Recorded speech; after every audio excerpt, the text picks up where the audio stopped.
Hi everyone, I am Achyutanand Pandey. देखिए, आज हम लोग अपने बायोलॉजी का फर्स्ट लेक्चर चालू कर देंगे 12th क्लास के अंदर। तो आप सभी हमसे परिचित हैं और अगर आप लोगों ने फिजिक्स केमिस्ट्री का भी वीडियो नहीं देखा है तो वो देख लेंगे। चलिए हम आगे बढ़ते हैं, सीधे अपने मुद्दे पे आते हैं। तो चलिए आगे चलते हैं।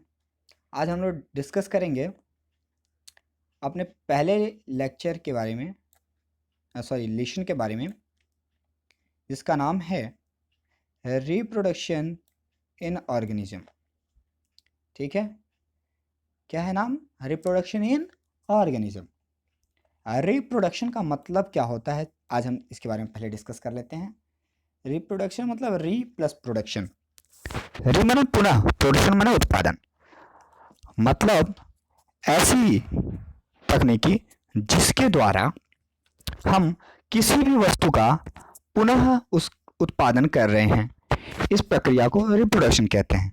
लेकिन जब ऑर्गेनिज्म की बात आ जाती है तो इसकी परिभाषा थोड़ी सी बदल जाती है। बदलती तो कुछ नहीं वही होती है, बट उसको जनन से ले लिया जाता है। जनन अर्थात कि अब हो गया क्या, अपने समान। बस एक वर्ड जुड़ता है इसमें, अपने समान। देखिए, पुनः अपने समान संतान उत्पन्न करने की क्षमता को हम क्या कहते हैं? रिप्रोडक्शन कहते हैं। चलिए आया समझ सबको? आई होप सभी लोग समझ गए होंगे। चलिए आगे बढ़ते हैं। अब देखिए, रिप्रोडक्शन वही व्यक्ति कर सकता है जो जीवित हो, और जीवित वही व्यक्ति होता है जो एक कालावधि को निर्धारित कर रहा हो। कालावधि मतलब लाइफ स्पेन। अब देखिए, लाइफ स्पेन क्या है? लाइफ स्पेन व्यक्ति जब जन्म लेता है और जब तक मृत्यु नहीं हो जाती तब तक के कालावधि को हम लाइफ स्पेन कहते हैं। इसको हम अगले स्लाइड में डिस्कस कर लेते हैं। चलिए आइए, चलिए ये देखिए, पहला चैप्टर है हम लोग का, बता दिया है मैंने आप लोगों को। उसका नेम है रिप्रोडक्शन इन ऑर्गेनिज्म। चलिए ये भी आप लोगों को हमने बता दिया है। अब चलते हैं। हाँ, ये रही मेरी बात जो मैंने आप लोगों से कर रहा था, लाइफ स्पेन के बारे में। लाइफ स्पेन क्या है?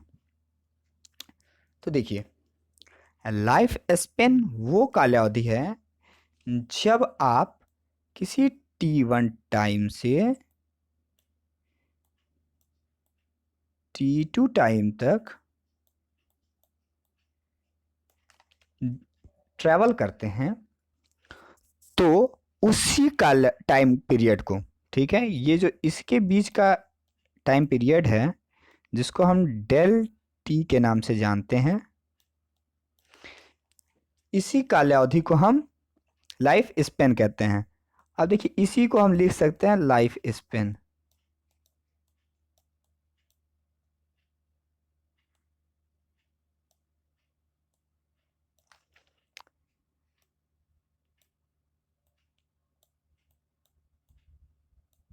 ठीक है, लाइफ स्पेन कह सकते हैं। चलिए आगे बढ़ते हैं। तो अब देखिए, यदि एक व्यक्ति जीवित है तो वो किन किन प्रावस्थाओं से बिलोंग कर सकता है। पहली प्रावस्था होती है जुनाइल फेज।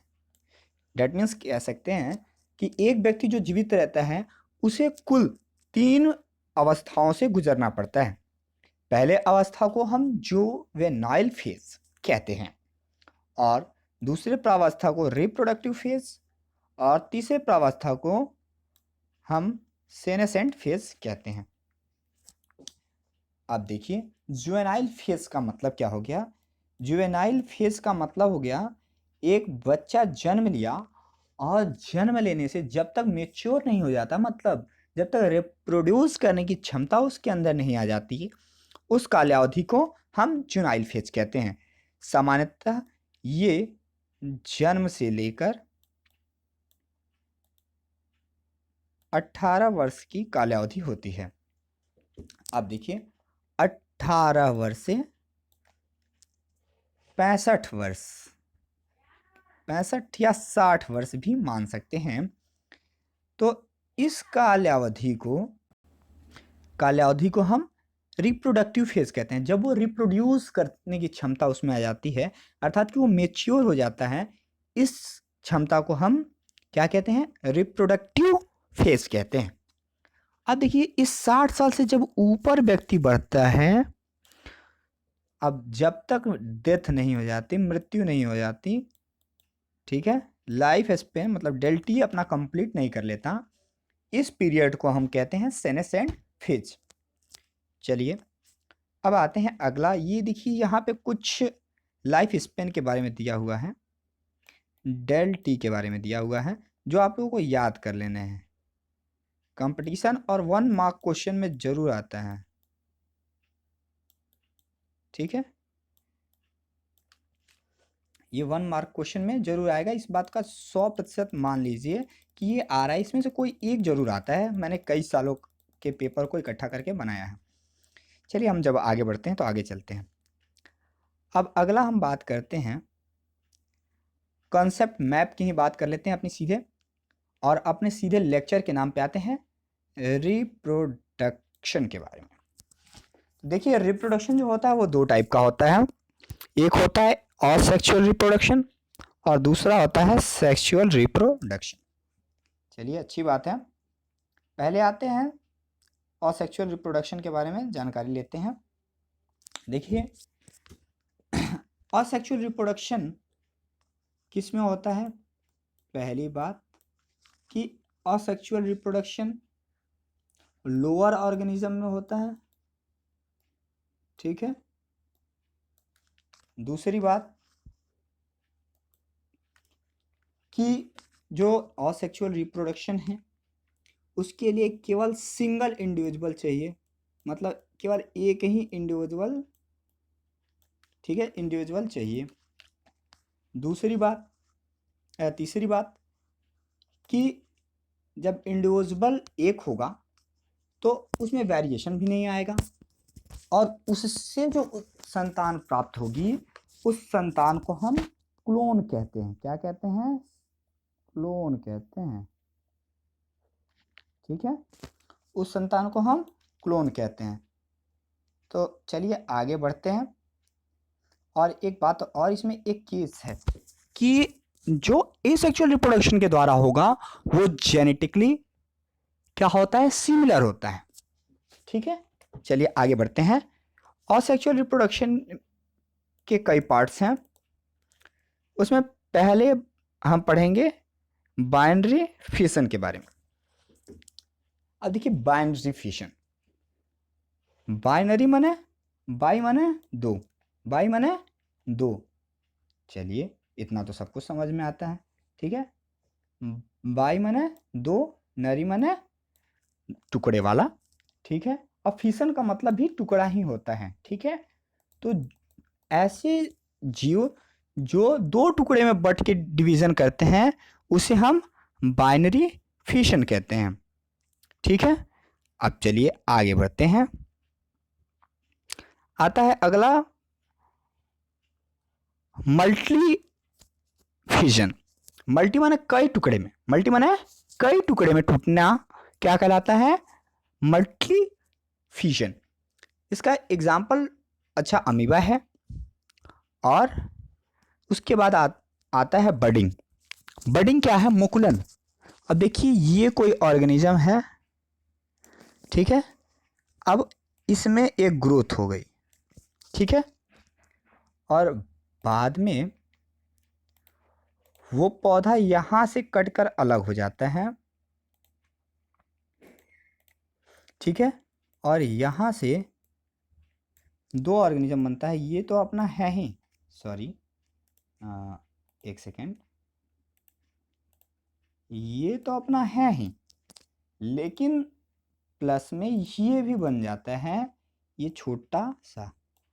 अब देखिए अगला जो स्टेप होता है तो वो क्या होता है कि ये भी अपना विकास कर लेता है, और ये भी अपना विकास कर लेता है। अब देखिए, ये भी अपना पूरा स्ट्रक्चर है ही, और ये भी अपना पूरा स्ट्रक्चर बना लिया है। ये अलग अलग है, इसको एक में मत समझिएगा। ठीक है, चलिए हम इसको अच्छे से बना देने का प्रयास करते हैं जहाँ तक हो सकता है। दूर दूर हो गया, चलिए ठीक है, ये लीजिए। ठीक, अब ये अलग अलग हो जाता है। इस कंडीशन को हम कहते हैं बडिंग। ठीक है, मुख्यतः हाइड्रा में ये पाया जाता है। चलिए आगे बढ़ते हैं। कोनिडिया। कोनिडिया एक तरह का कह सकते हैं कि एक झुंड में बहने वाला स्पोर ही है। ठीक है, इसका अच्छा उदाहरण पेंसिलिन होता है। देखिए कोनिडिया कैसे होता है, एक यहाँ पे ऐसा स्ट्रक्चर होता है और ऊपर स्ट्रक्चर होके कई दानेनुमा संरचना होती है। इसी संरचना को हम कोनिडिया कहते हैं। ठीक है, चलिए अगला हम पढ़ते हैं जू स्पोर। जू स्पोर क्या होता है, ये मोटाइल होता है। ठीक है, मोटिलिटी का काम करता है। जैसे अब आप मार्स का पौधा देखे होंगे, उस पौधे में जू स्पोर पाया जाता है, जो कि एसेक्सुअल रिप्रोडक्शन का पार्ट है। इसके बाद आता है ग्रेम्यूल। अब ग्रेम्यूल देखिए, ग्रेम्यूल सबसे इम्पोर्टेंट टॉपिक है इस पूरे लेसन का, और ग्रेम्यूल से आपका नीट में भी क्वेश्चन आते हैं। ग्रेम्यूल क्या है कि एक घड़े नुमा संरचना होती है ऐसे। ठीक है, और इसमें कई पार्ट में छोटे छोटे छोटे छोटे पार्ट बने होते हैं। ठीक है, जू स्पोर की तरह होता है। ठीक है, ऐसे ऐसे बना होता है, और ये बाद में एक बैग क्या होता है, फूटता है और वहाँ से रिप्रोड्यूस करता है।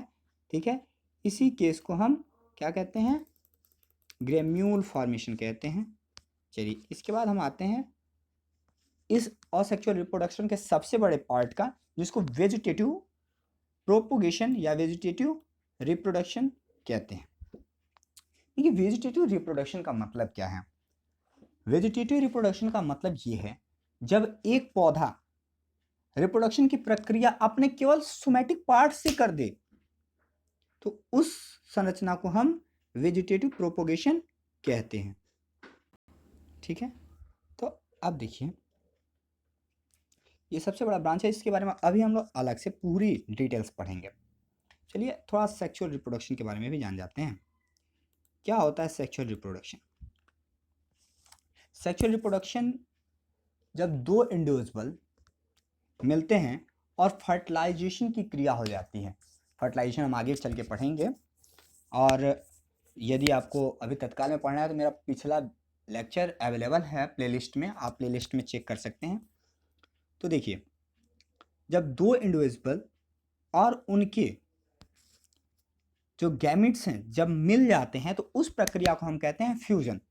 ठीक है, और जब इस प्रक्रिया से, मतलब समझ रहे हैं ना, फर्टिलाइजेशन की प्रक्रिया से जब संतान उत्पन्न होते हैं, तो उस प्रक्रिया को हम क्या कहते हैं, सेक्सुअल रिप्रोडक्शन कहते हैं। यह मुख्यतः हायर प्लांट्स में होता है।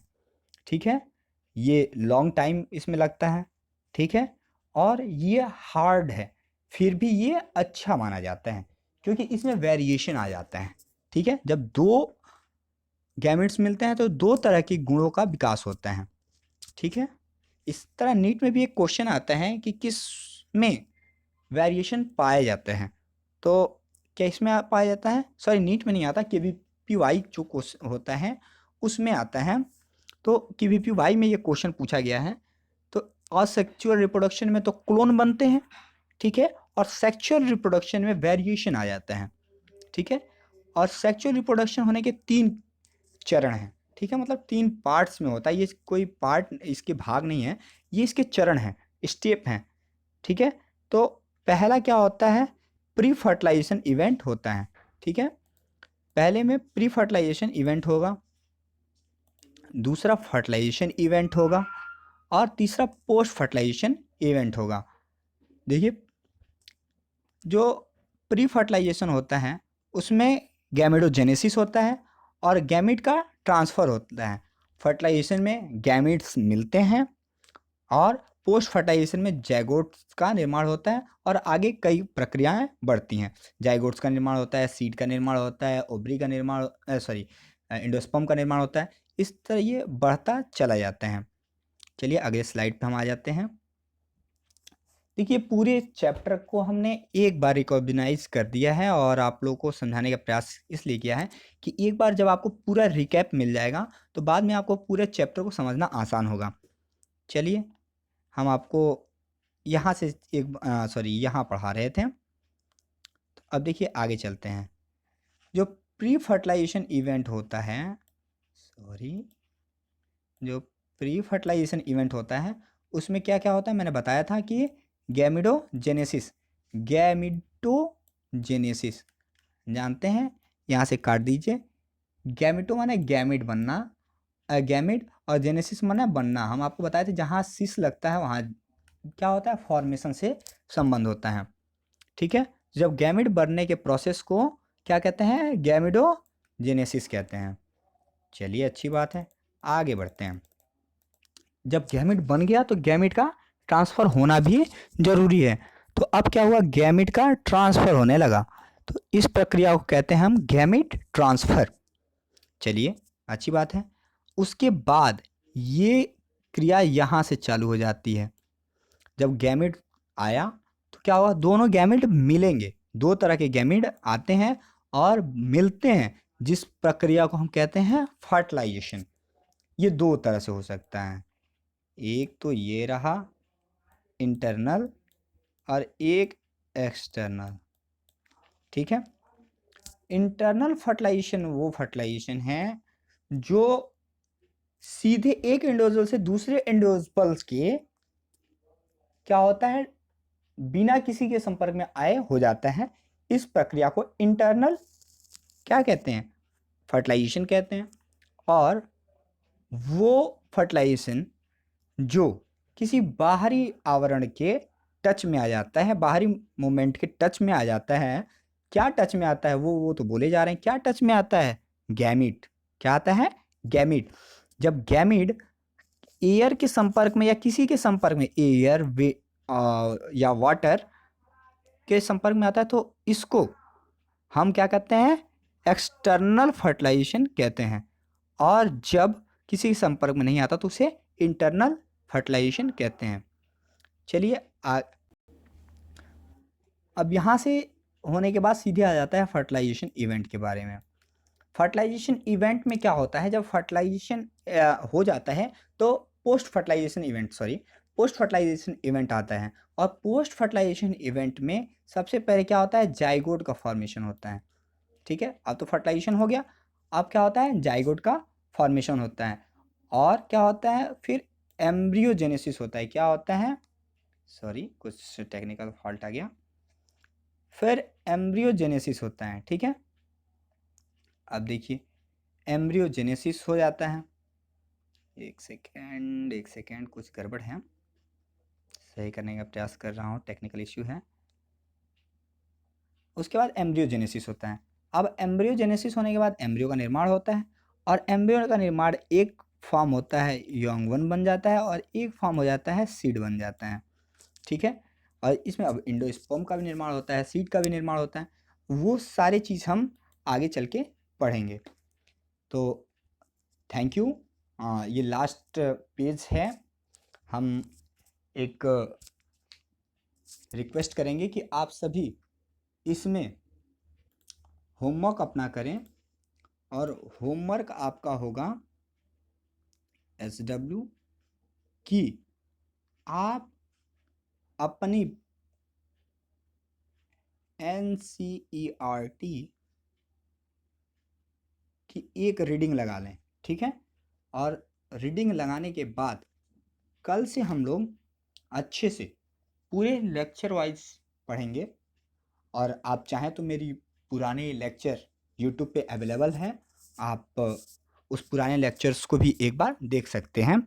और आप एक दिन पहले ही पढ़ लें और फिर मैं आप लोग को पढ़ा दूं तो अच्छे से समझ में आएगी। Okay, bye bye.